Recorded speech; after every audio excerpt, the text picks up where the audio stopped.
Congo belge, Stanleyville 1954.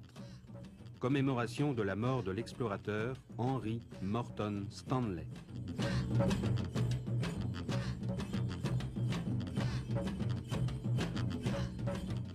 Ça a été la grande fête de Stan cette année-là. Et voilà la messe solennelle qui avait été célébrée dans le stade par l'archevêque de Stan.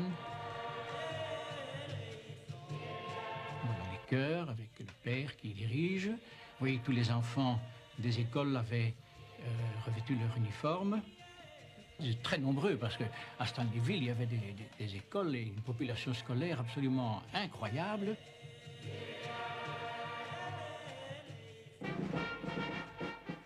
Voilà la cérémonie au monument de Stanley. Voilà la troupe qui est rassemblée pour rendre les honneurs au gouverneur de la province, M. Scheller, et au commissaire de district, M. Soubry, qui vont déposer une gerbe devant la statue de Stanley, devant le buste.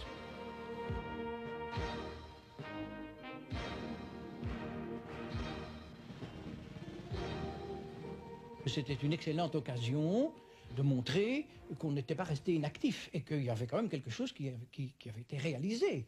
Il faut bien se dire, Stanleyville, bon, les gens qui étaient là, Stan, les Européens qui étaient là, ils pouvaient se dire, il y a 50 ans d'ici, il y a 60 ans d'ici, il y avait 3-4 paillotes.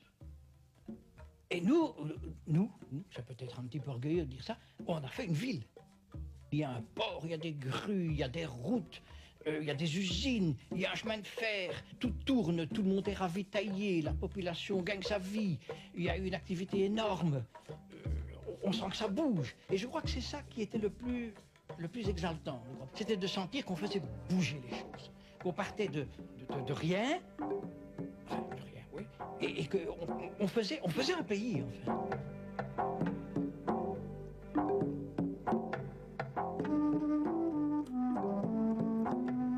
Chronique congolaise. De l'État indépendant du Congo au Congo belge. Des films, des photos de particuliers, des correspondances familiales, des témoignages nous racontent à leur manière ce que fut le vécu d'un nouveau monde. Ce morceau d'Afrique centrale pour la Belgique ne représente qu'une tache blanche sur la carte. Les connaissances géographiques sont extrêmement réduites et même, je dirais qu'au moment où Stanley traverse, eh bien, on a encore du trajet du fleuve Congo et de son bassin une idée totalement approximative. Alors, ce que réalise Stanley, c'est d'une part résoudre le problème du Congo, qui n'était pas résolu, puisque à l'époque, on remontait à peu près, si nous prenons la carte qui est ici, on remontait jusqu'aux environs de Nyangwe, qui est ici, et on s'imaginait que le Congo allait aller tout droit, peut-être vers la mer, puisqu'on connaissait son embouchure depuis très longtemps, n'est-ce pas? C'était la sortie du Congo sur la mer.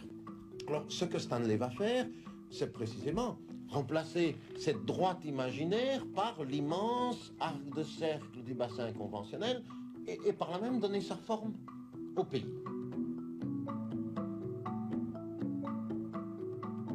Il est évident que l'attention du roi est retenue. Et c'est très simple, Stanley fait son voyage, Stanley arrive à Boma, la fameuse petite missive, n'est-ce pas, à quelques gentlemen habitant à Boma, je suis là et j'arrive. Il reprend un bateau, il repart pour Marseille, et quand il débarque à Marseille, il y a 2 envoyés de Léopold II qui attendent ce journaliste américain célèbre pour l'amener chez le roi. C'est comme ça que l'Afrique centrale entre dans le paysage belge. Des noms de rues évoquent des missions belges envoyées au XIXe siècle en Afrique centrale. Léopold II l'avait dit, il faut à la Belgique une colonie. Cette conviction sera le moteur d'une patiente et longue démarche diplomatique dont les axes principaux sont l'Association internationale africaine, l'Association internationale du Congo, la Conférence géographique internationale de Bruxelles. Mais avant de s'intéresser à l'Afrique, c'est aux 4 coins du monde que la Belgique chercha une colonie. Parmi de nombreux documents inédits, de grande valeur, sauvés par des particuliers, voici un rapport adressé au roi Léopold II sur l'exploration du Rio Grande, Mindanao, Philippines.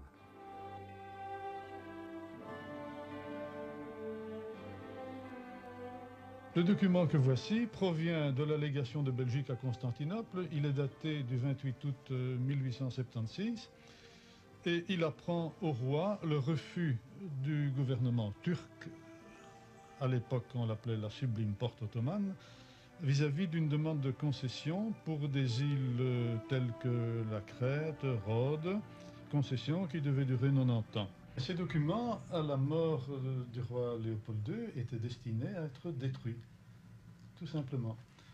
Heureusement, ils ne le furent pas, puisque vous les voyez là, et ils ont été entreposés dans un lieu humide, je suppose une cave, pendant 3/4 de siècle, avant de refaire surface et de se trouver sur un marché public, où d'un ballot de vieux papier sortait une feuille sur laquelle on pouvait lire « Sire ».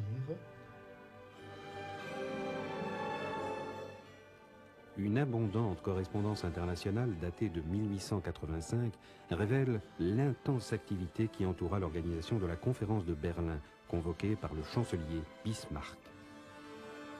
La conférence de Berlin est fondamentale parce que c'est celle qui va permettre à Léopold II de devenir le souverain d'un État reconnu par les puissances.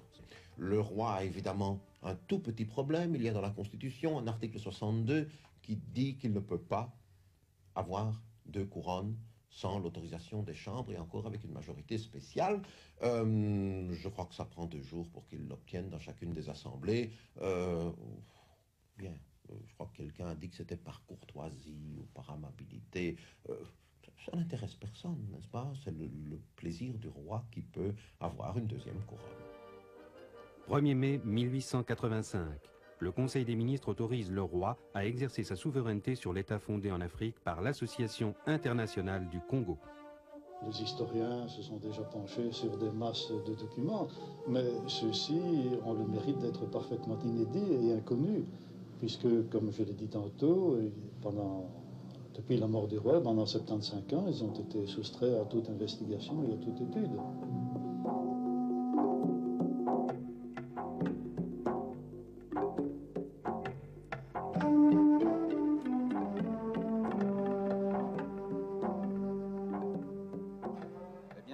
Oncle Conrad de Guide habitait Ath et il a quitté cette ville pour l'aventure, pour aller au Congo. Il est parti donc vers 1885. Je sais peu de choses, donc les raisons pour lesquelles il est parti, je ne les connais pas, le goût de l'aventure sans doute. L'époque était très dangereuse parce que dans les anecdotes très rares que j'ai, un de ses amis a été dévoré par les cannibales. Moi, je tiens beaucoup à ces photos parce que bon, elles évoquent justement ce côté d'aventure. D'ailleurs, j'aime bien celle-ci, regarde, ce sont les aventuriers, parce qu'on a eu toujours un peu une image avec le casque colonial, mais ça évoque presque le western, je trouve, là, le grand-oncle ici.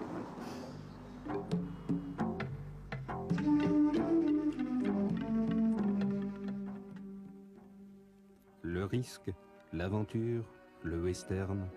Il en faudra du courage ou de l'inconscience pour entreprendre le fantastique voyage vers l'inconnu. Accompagnons ces pionniers dans leur découverte d'un monde fascinant dont ils n'ont pour la plupart aucune idée.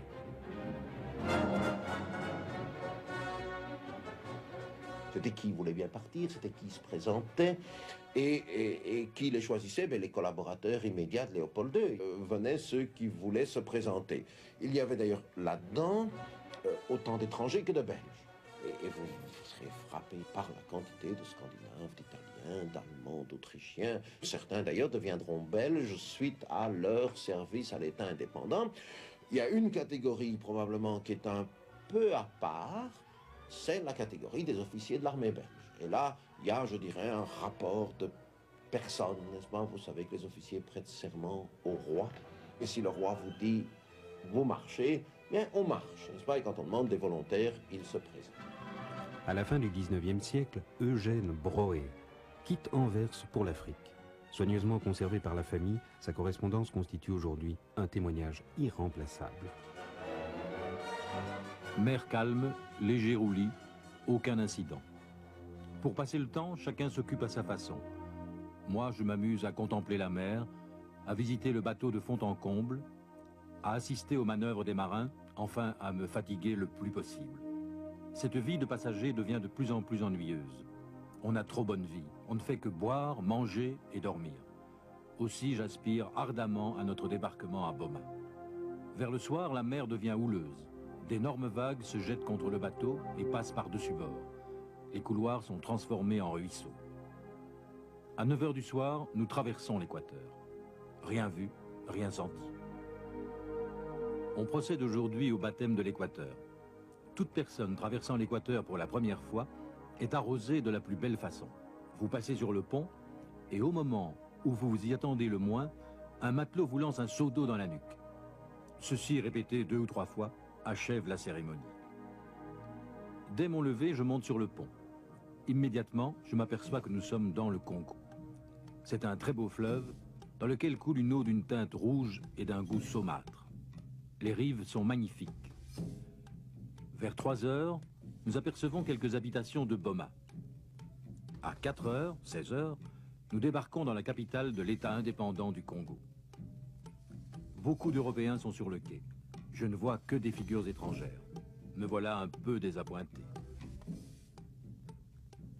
Quand vous abordez l'estuaire du Congo, l'immensité de cet estuaire avec les eaux limoneuses qu'il charrie, avec les berges couvertes d'une végétation démentielle, d'une densité et d'une hauteur qu'on ne soupçonne pas, végétation dans laquelle il n'y a que des arbres inconnus, à part les palmiers, ce sont tous des arbres que vous ne connaissez pas.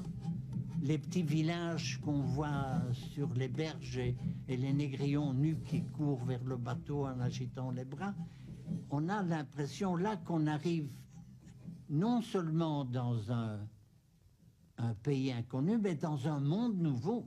C'est vraiment saisissant, les modifications d'aspect de la végétation, d'aspect de la rivière, et aussi les modifications de température, de lumière, la réverbération intense, une humidité qu'on croit presque percevoir.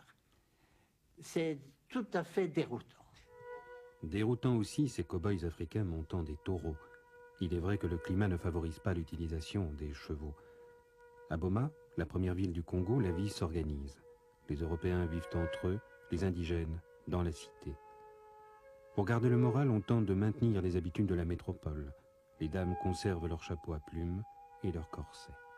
Le climat, la solitude, la malaria hantent les pionniers. Quelquefois, un noir m'accoste. Je le regarde dans le blanc des yeux quelques instants, puis je lui tourne le dos d'un air indifférent et presque dédaigneux. C'est un bon pli à prendre dès que vous êtes avec ces hommes, car on doit bien se figurer ceci.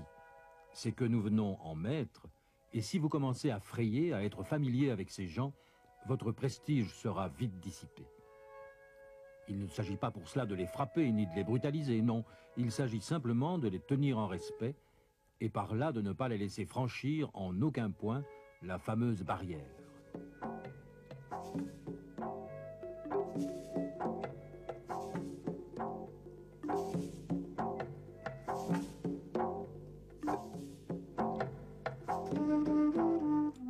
Le 10 avril, nous sommes partis de Boma en steamer.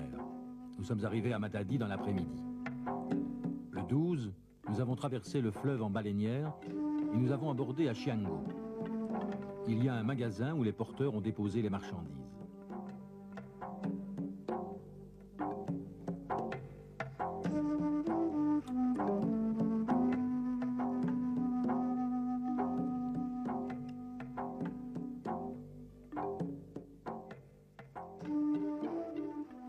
Dès qu'il s'éloigne des centres importants, le pionnier effectue une sorte de remontée dans le temps.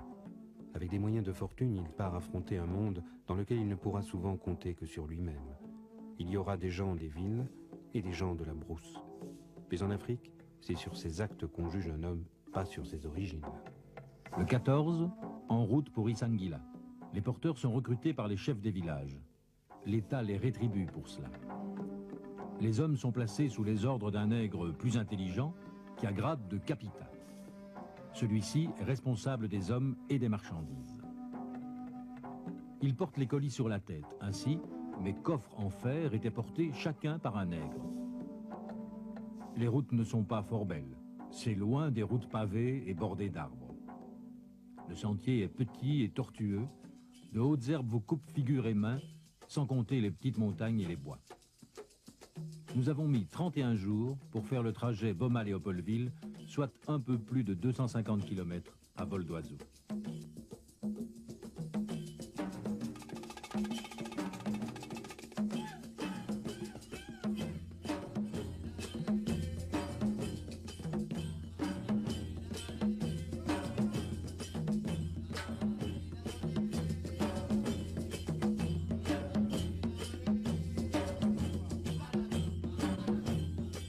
Je vous assure qu'on devient un homme en Afrique. Vous n'avez pas, à 5 minutes de chez vous, un menuisier pour vous faire une porte, un boulanger où vous pouvez vous procurer du pain, un maçon pour faire une maison, un charpentier pour vous faire une charpente. En un mot, vous devez savoir ou apprendre par vous-même tous les métiers. Vous ne sauriez croire combien cette vie me plaît. Ce n'est pas que vous deviez faire tous ces travaux, non, mais il faut montrer à vos travailleurs la façon de s'y prendre pour faire telle ou telle chose.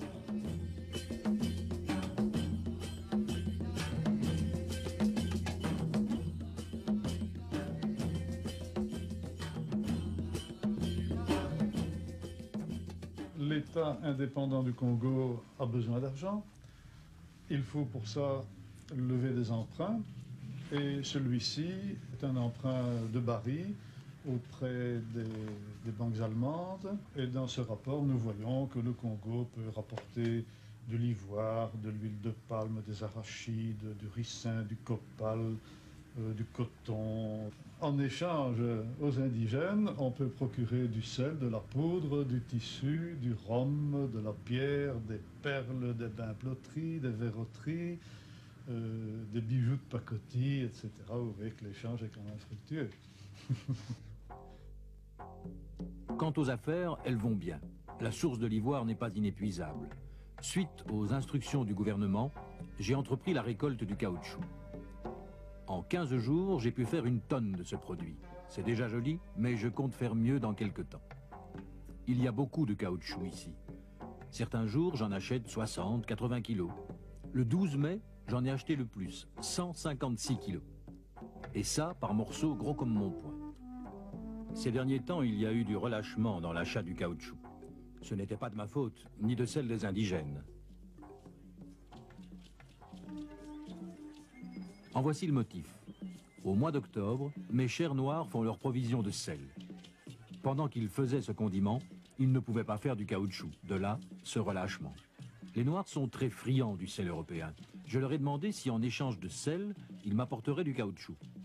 Leur réponse a été affirmative. Immédiatement, j'ai fait une demande urgente de sel européen au gouvernement. Savez-vous que la partie de territoire dont j'exploite l'ivoire et le caoutchouc appartient personnellement au roi? Je suis chef d'un poste du domaine privé de Sa Majesté, hein? Qu'en pensez-vous? L'agent est seul, est isolé, n'est pas contrôlé.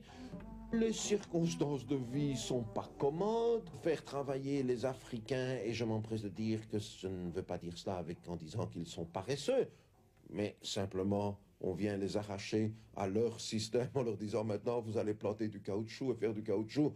Ben, n'importe lequel d'entre nous à qui on dirait demain qu'il doit se mettre à pas du huitloaf, n'est-ce pas, du matin au soir, parce que ça fait la grandeur, je ne sais pas de quel souverain à 7000 km de là, ne serait pas nécessairement enthousiaste. Bien, alors la combinaison de tout cela fait que pour ceux qui, ayant ce pouvoir, étant seuls, etc., la tentation est grande sous la pression d'aller trop loin. Aller trop loin, par souci de révéler la vie primitive, en exhibant des indigènes à l'exposition d'Anvers de 1894. Ou trop loin, par souci de civiliser, comme ces 2 noirs endimanchés suivant une certaine mode européenne.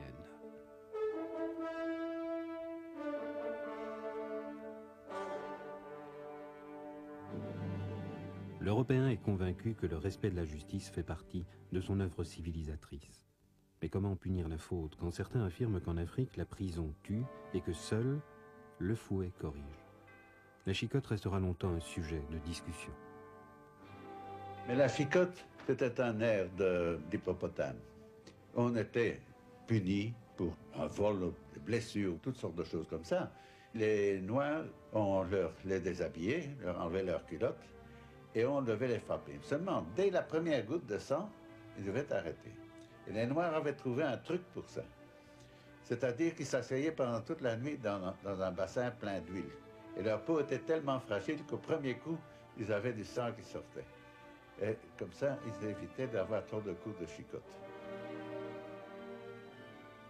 C'était parfois bien mérité, hein, ces coups de chicotte, il faut le dire. D'ailleurs, c'était une punition des nègres eux-mêmes. Les Noirs utilisaient la chicotte pour punir leurs propres hommes, dans leur propre tribu, et même les enfants. Qui donnait la chicotte? La chicotte était donnée généralement par un soldat noir en général, mais d'une autre tribu. Les mains coupées sont une vérité. Pourquoi les mains coupées? Pourquoi les mains coupées? Probablement, enfin, vous savez, c'est toujours très difficile à dire. D'abord, première remarque, ce sont des accidents. Ce n'est pas quelque chose de général. Pourquoi? Probablement une faiblesse dans le recrutement du personnel. N'est-ce pas? On n'avait quand même pas tellement de gens, on n'était pas toujours tellement regardants. Commerce odieux ou pratique islamique, habilement exploité par les grandes puissances de l'époque, le scandale des mains coupées jeta le doute sur l'entreprise coloniale belge tout entière avant même qu'une enquête soit ouverte.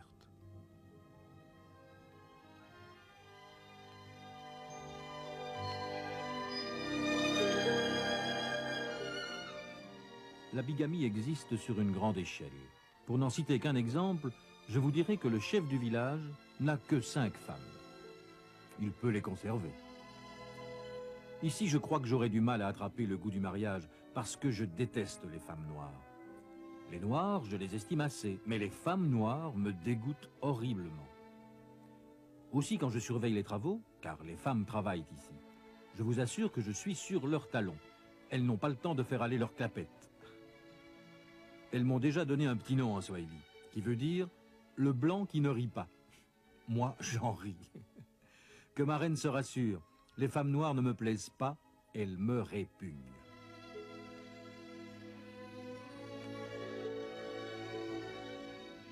De nombreux célibataires supportent mal la solitude et prennent une concubine indigène qu'on baptise ménagère. De ces unions naîtront parfois des enfants. Bien peu auront, comme cette petite fille, la chance de connaître une éducation européenne. Pour l'Européen, l'univers africain est rempli de provocations. N'oublions pas qu'à l'époque, sur nos plages, la vue de la cheville d'une dame provoquait l'émoi. Les Noirs fascinent le blanc. Ces photographies artistiques parlent d'elles-mêmes. La beauté sauvage des hommes et des femmes attire et trouble plus d'un colon. Sur ces plaques photographiques, on saisit des silhouettes dans des poses qui ne sont pas typiquement africaines.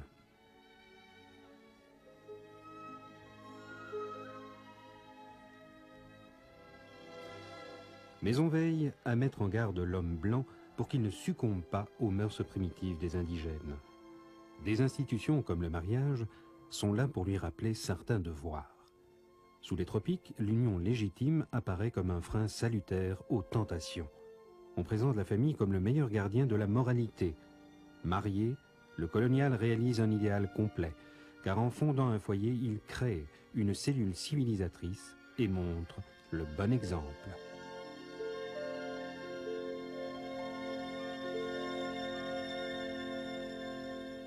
L'œuvre des missions, dans le développement de l'État indépendant et surtout encore après de la colonie du Congo belge, a été déterminant en ce sens qu'on leur a confié probablement ce que j'évoquais tantôt dans l'acte de Berlin, la mission d'amélioration du bien-être que l'on va englober sous un adjectif facile, l'action civilisatrice.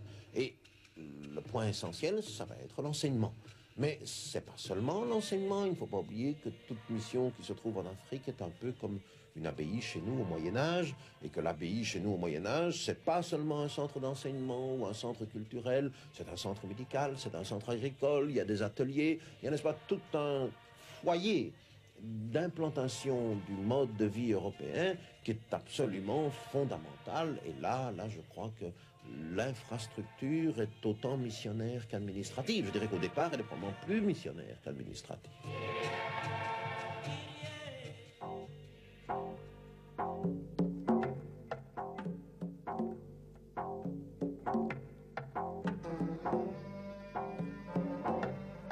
La vie en brousse, au contact des Noirs, nuance peu à peu les a priori des Européens. Après quelques années d'activité, la correspondance d'Eugène Broet témoigne d'importantes découvertes humaines. Tâchez de faire disparaître toutes vos inquiétudes sur mon sort. Vous me savez en bonne santé, soyez tous rassurés. Je crois que je suis 1000 fois plus tranquille que vous, Européens. Ici, pas de bombes, pas d'accident de chemin de fer, pas de coups de pied de cheval, pas de chute de pierre, etc. Les indigènes sont très pacifiques. S'il y a eu des assassinats, c'était bien un peu de la faute des assassinés. Et puis, ce n'est pas dans ces régions.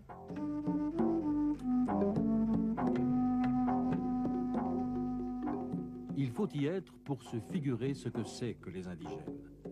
Quand on parvient à les connaître et à s'attirer leur sympathie, on est tout surpris de voir certaines coutumes qui sont, j'ai honte de le dire, plus sensées que certaines coutumes d'Europe. J'espère bien que ceci dissipera complètement vos inquiétudes, car à la fin, je deviens inquiet de vous savoir si inquiet. Les indigènes savent très bien que s'ils bougeaient d'une patte, la force publique congolaise aurait bien vite fait de les massacrer. D'ailleurs, ils n'ont aucun motif pour se fâcher. Ils ne sont pas si bêtes, ni si sauvages que vous pourriez le croire. Ils savent et comprennent parfaitement bien l'immense avantage qu'il y a pour eux d'avoir les Blancs dans leur pays.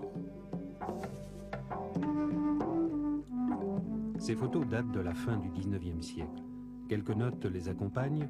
Armement pris aux révoltés, groupement d'anciens soldats révoltés après leur soumission, soldats après un an de campagne, camp des soldats de l'État à Bilolo. Les propriétaires de ces documents ignorent quels événements ils évoquent. Privés de témoignages, ces photos seront bientôt tout à fait illisibles. Il ne faut pas perdre de vue que jusqu'en 1995, le Congo est encore très loin d'équilibrer ses comptes. Il faudra arriver au tournant du siècle pour qu'on commence à penser que peut-être les dépenses seront payées par les recettes. Alors, elles croissent, et on a intérêt à ce qu'elles croissent, et donc on pousse sur l'argent. À ce personnel, on disait, il faut produire. Si nous regardons un instant la carte, la distance qui va de Kinshasa à Matadi doit faire à peu près 300 km. Ça veut dire que c'est la petite portion de l'embouchure du fleuve qui représenterait la surface de la Belgique. Et vous voyez derrière, n'est-ce pas, le Zaïre. Par conséquent, on commençait par là, on partait, Boma, première capitale, mais on n'avait pas idée de ce qu'il allait avoir derrière. On ne connaît donc pas le Katanga. On ne sait pas s'il existe des limites naturelles permettant de fixer la frontière entre Katanga et Rhodésie. C'est l'inconnu total. En 1890, plus d'un tiers du territoire de l'État indépendant du Congo vit sous l'influence arabe. Une correspondance du capitaine Tison évoque les tensions qui existaient à l'époque. Si vous apprenez que l'on a des inquiétudes par suite de l'hostilité des Arabes, remettez 50 hommes de votre détachement au capitaine en quai. L'esclavage est une réalité. L'Afrique constitue pour le monde arabe un marché dans lequel on trouve la main-d'œuvre esclave. On va mettre en avant la lutte contre l'esclavage. La lutte contre l'esclavage a été décidée par Léon XIII. Léon XIII en avait chargé le cardinal Lavigerie. C'est comme ça que lui apparaît là-dedans avec les Pères Blancs d'Afrique. Et on a mis la lutte contre l'esclavage en avant alors que les considérations économiques étaient réelles. Léopold II l'a dit plusieurs fois, parlant de plusieurs de ses expériences. Je cherche une bonne affaire. Mais pour l'instant, un personnage ne restait pas inactif. Il s'agit de Cecil Rhodes, à l'époque Premier ministre de la province du Cap, en Afrique du Sud. Prétendant que le Katanga étant inoccupé, c'était un territoire nullius, res nullius, et qu'il pourrait donc, le premier qui s'y installerait pourrait réellement en prendre possession. Léopold II était évidemment au courant de ces visées de Cecil Rhodes, mais occupé qu'il était par la fondation des postes dont je viens de parler, et également par la préparation de la lutte anti-esclavagiste qui allait bientôt se déclencher, il ne disposait pas des ressources nécessaires pour occuper le territoire katangais. Sans chemin de fer, le Congo ne vaut pas un penny, avait dit Stanley. Dès 1889, la compagnie du chemin de fer du Congo est fondée. Les premiers ingénieurs débarquent à Matadi. On engage des Antillais, des Chinois, qui ne résistent pas aux conditions de travail. Les fièvres, la variole, le beriberi déciment les travailleurs. Les survivants désertent, fuient le chemin de fer. Pourtant, le travail se poursuit. Il faut tailler le roc, franchir les ravins, creuser des tranchées, pénétrer dans la forêt inextricable.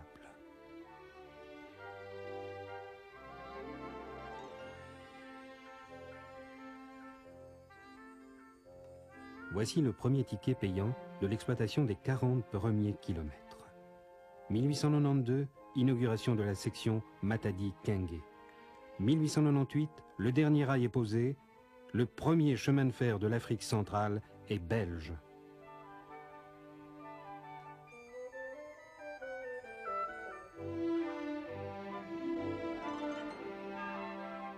La réussite est grandiose, mais le tribut payé est lourd. 132 blancs, 1800 noirs périront pour que le rail relie l'énorme bassin du Congo à l'océan Atlantique et au monde. Pendant ce temps, la compagnie du Katanga prospecte. En 1892, le géologue Jules Cornet découvre d'importants gisements de cuivre. Depuis longtemps déjà, les indigènes fondaient le cuivre dans ces fours rudimentaires pour confectionner les croisettes qui leur servaient de monnaie. Est-ce que les Belges sont armés pour affronter l'exploitation du cuivre? Avant de penser à exploiter, il fallait évidemment résoudre le problème fondamental des communications. Aussi, des conversations s'engagent-elles avec les Anglais, dont le chemin de fer avait atteint Broken Hill en Rhodésie du Nord. Et un accord est finalement conclu vers les années 1903-1904, en vertu duquel les Anglais acceptent de prolonger le rail jusqu'à la frontière katangaise, étant entendu que les Belges prendront leur relais et construiront un chemin de fer au Katanga, jusque dans la zone du cuivre, de manière à assurer un trafic convenable à ce nouveau chemin de fer. L'État indépendant du Congo appartenait au roi Léopold II. En 1908, ce territoire devient une colonie belge. Désormais, une loi fondamentale organise le système des pouvoirs. Le gouvernement belge aura un ministre des colonies. Les superficies comparées de la Belgique, de l'Europe et du Congo belge expliquent l'héritage redoutable et l'atout extraordinaire que représentait ce territoire. Alors, c'est la fête en Belgique? Est-ce qu'il y a des manifestations? Personne ne sait rien. Personne ne sait rien, c'est l'indifférence totale. N'est-ce pas? Il y a un vote qui est le vote de reprise au Parlement, la loi est sanctionnée par le roi, et puis c'est fini. N'est-ce pas? Ça passe. Dès 1910, le rail rhodésien atteint Elisabethville. Entre-temps, l'Union minière du Haut-Katanga avait été créée en 1906 et on prévoyait un chemin de fer reliant le Katanga à la mer. Le désenclavement partiel du Katanga par chemin de fer étant finalement résolu, on peut songer à constituer une société pour exploiter le potentiel découvert par la Tanganyika. En effet, la Tanganyika, à la suite de prospections fort détaillées, fort précises, évaluait le potentiel cuivre du Haut-Katanga à 2 millions de tonnes de cuivre métal, chiffre qui devient évidemment intéressant. L'étoile du Congo, la plus ancienne mine du Katanga, à 12 km au nord-est d'Elisabethville. Nous ignorons pratiquement tout de ce film, réalisé entre 1912 et 1919 et retrouvé grâce à la complicité de l'Union minière. Ce sont sans doute les premières et les seules images animées du début de la ruée vers le cuivre, un épisode déterminant de la gigantesque épopée minière belge en Afrique. On a entamé les travaux de terrassement à l'étoile dès avant l'arrivée du rail à Elisabethville, donc dès avant 1910. La plus grande partie devait être abattue à l'explosif. Il faut forer des trous de mine, évidemment, pour y introduire l'explosif. Et voilà une des premières perforatrices Ingersoll. Ces perforatrices n'avaient pas l'injection d'eau par le fleuret.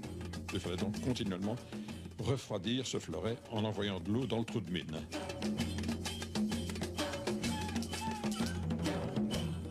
Ça, c'est une pelle à godet d'environ 500 litres. 2 personnes pour le maniement Vous d'un voyez grille. que l'opérateur est encore européen à l'époque. À côté de lui, un indigène. Vous voyez la corde qui permet d'ouvrir le bas du bac. Eh bien, le rôle de l'indigène qui se trouve à côté de l'opérateur, c'est de tirer sur cette corde pour permettre l'ouverture du bac et le déversement du minerai dans les wagons.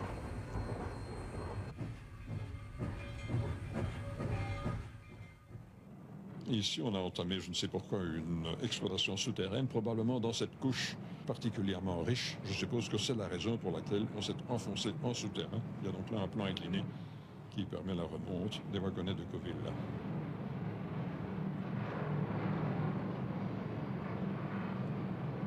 Les wagonnets sont déversés dans une trémie. Alors, de cette trémie, le minerai est repris par un chaîne à godet que l'on voit à gauche.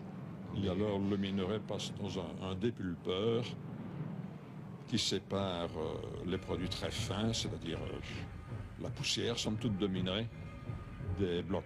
Et ce sont seuls les blocs qui sont chargés en wagon pour être alimentés à la fonderie. Parce que la fonderie consistante en water jacket, c'est-à-dire en haut fourneau, ne peut admettre que des produits calibrés. On ne peut pas y introduire de fines. Il faut donc séparer les fines des produits, des autres produits pour obtenir des produits calibrés.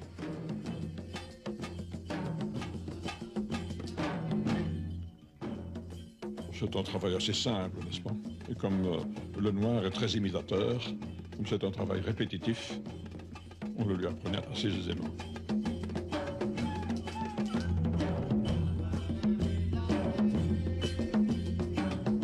C'est une industrie à feu continu, évidemment. Le haut fourneau, il n'est pas question de l'arrêter. Il a travaillé de façon absolument continue. Voilà les wagonnets qui arrivent sur le plancher de chargement. Donc en dessous des rails-là, c'est un four. Oui, c'est un four. C'est ça. Ouais. Normalement, les fumées s'échappent par les carnaux vers la cheminée, mais dès qu'on ouvre la porte supérieure pour permettre le chargement, il y a une partie des fumées qui se dégage par là, bien entendu. Alors là, on a un genre de petite grue qui avance. Ici, nous voyons des fours à coque. Fours à coque très rudimentaires encore, alimentés par du charbon de Wanki en Rhodésie du Sud. De l'autre côté, il y a un pousseur qui pousse le coq qui se trouve à l'intérieur du four. Il est encore à haute température, à plus de 100 degrés, et on le refroidit en l'arrosant copieusement. Vous voyez donc le coq qui sort en gros éléments, comme il convient pour le water jacket.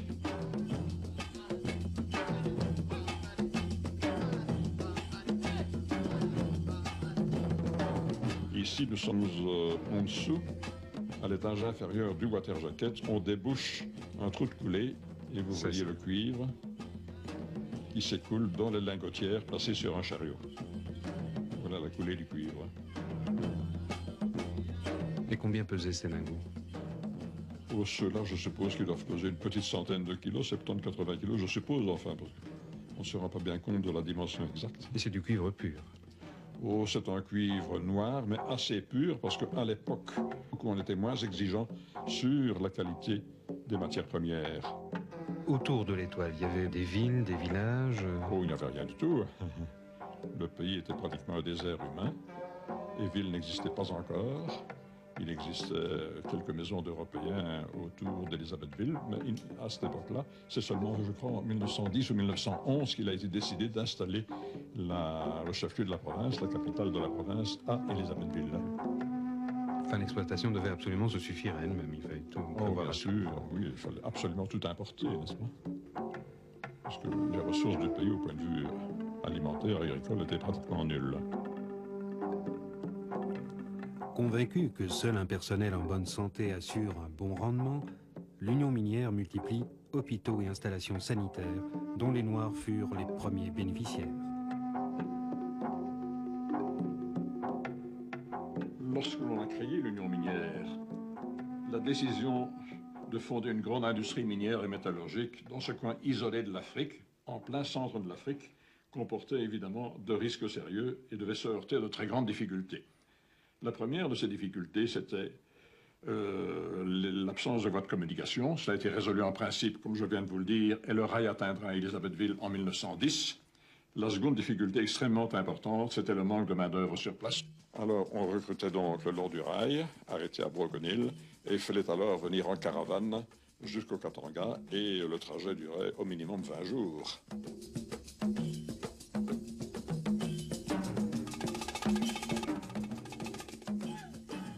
Ici, on creuse des trous de mine à la main. On n'a pas encore de perforatrice.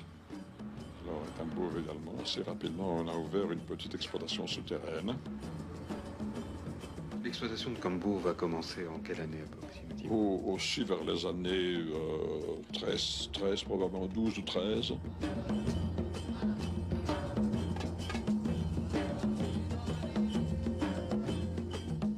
La seule voie d'évacuation qui existe à l'époque, à partir d'Elisabethville, c'est le chemin de fer qui arrive de Cape Town et qui atteint Elisabethville après un trajet de 3600 km. C'est donc par cette voie-là que le cuivre est exporté par Cape Town, et puis de là, alors, à bord de bateaux à destination soit d'Anvers, soit d'Hambourg principalement. C'est donc une voie d'évacuation extrêmement longue et par conséquent fort coûteuse, ce qui grève naturellement les résultats économiques des exploitations du Katanga.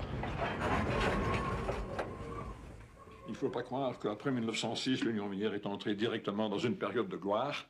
Il a fallu 3 menaces de fermeture très sérieuses et une trentaine d'années pour que les techniques soient maîtrisées, le financement convenablement assuré et que l'Union minière puisse connaître alors la période de fabuleuse expansion qui s'en est suivie.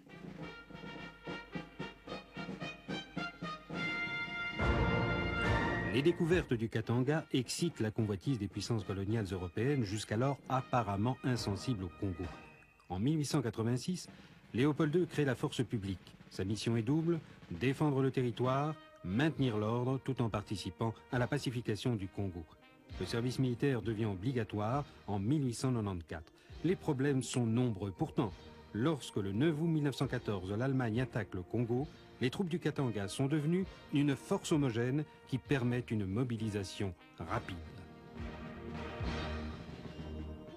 Toute l'action militaire va pratiquement se limiter à la prise de Tabora. Il y aura bien une seconde campagne au moment où les Allemands qui étaient encerclés se dégageront. Ce sera ce qu'on appelle la campagne de Mahenge. Mais ce sont des opérations, je dirais, militaires très ponctuelles, menées d'ailleurs en accord avec alors les Anglais de l'autre côté, n'est-ce pas, qui formaient tenaille sur l'Est africain allemand.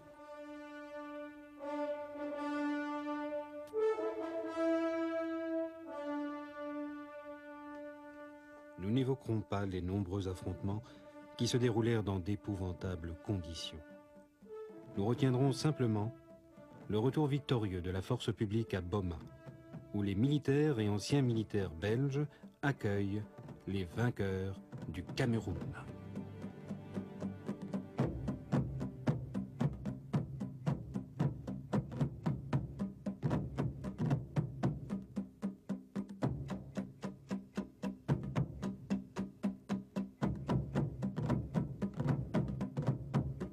Ce qui est beaucoup plus important, ce sont peut-être les visées belges. Les visées belges sont très clairement de se constituer, pour le jour de la paix, une monnaie d'échange dans les territoires que l'on a occupés.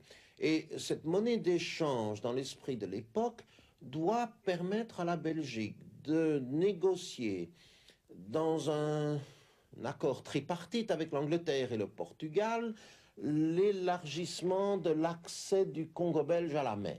N'est-ce pas? Depuis très longtemps, il n'y a qu'une rive qui est belge, et depuis très longtemps, les Belges espèrent obtenir les deux rives pour contrôler, n'est-ce pas, le débouché complet du Zaïre sur la mer. Les Portugais refusent obstinément, et l'une des idées, c'est de dire aux Anglais, on vous cédera une partie de l'Afrique orientale, ou on peut céder une partie de l'Afrique orientale aux Portugais, n'est-ce pas? Elle touche le Mozambique ici, la Tanzanie, ancien Tanganyika. En échange de quoi, les Portugais nous céderont quelque chose. Ce sera totalement déçu devant l'obstination portugaise. Et on restera avec le Rwanda, Burundi, bien entendu. Avec la guerre 14-18 s'achève l'ère des pionniers. La nature engloutit les derniers vestiges des combats. Une nouvelle génération de coloniaux utilise désormais le cinéma pour informer la métropole. La négligence, le désintérêt provoquèrent la disparition de la plupart de ces nombreux documents irremplaçables. Parfois, l'une ou l'autre réalisation refait surface, comme ce film 35 mm inflammable que M. Dartois nous proposa un jour. Ce film, je ne sais pas ce qu'il nous montre, puisque c'est un film 35 mm. Et bon, je n'ai jamais disposé de projecteur pouvant... je n'ai jamais pu le visionner. L'affiche accompagnant le film annonce des images des troupes belges au Congo pendant la guerre 14-18 par le capitaine Auguste Boët. Imaginez notre joie. Les mauvaises conditions de conservation avaient endommagé le film, mais avec 1000 précautions, nous avons chargé le projecteur. Nous partions à la découverte de l'Afrique de 1918. Soudain, la pellicule dérape. Le film se déchire. La projection s'arrête. La pellicule a rétréci. Le film ne peut plus être ni visionné ni copié dans les limites budgétaires de l'émission. C'est alors qu'à Mons, nous rencontrons un passionné de cinéma. Il était hors de question de jeter ce document avant de l'avoir visionné. Aussi, nous entreprenons avec sa collaboration un long travail de restauration, travail qui finit par aboutir. Donc c'est avec cet appareil-ci que vous travaillez dans quelles années? Dans les années 30, monsieur. C'est un appareil de 1935, un Klangfilm. Comme ça, on va pouvoir découvrir ce film de 1925. Vraisemblablement. Et convenablement.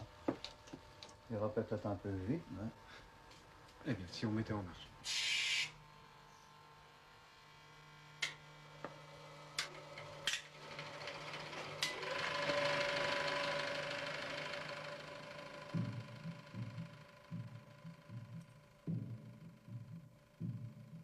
Manifestement, il ne s'agissait pas d'images de la guerre 14-18. Du Katanga au Kasaï, nous suivions la progression d'une caravane qui remontait de Bukama vers Luzambo, le grand centre commercial du Congo belge.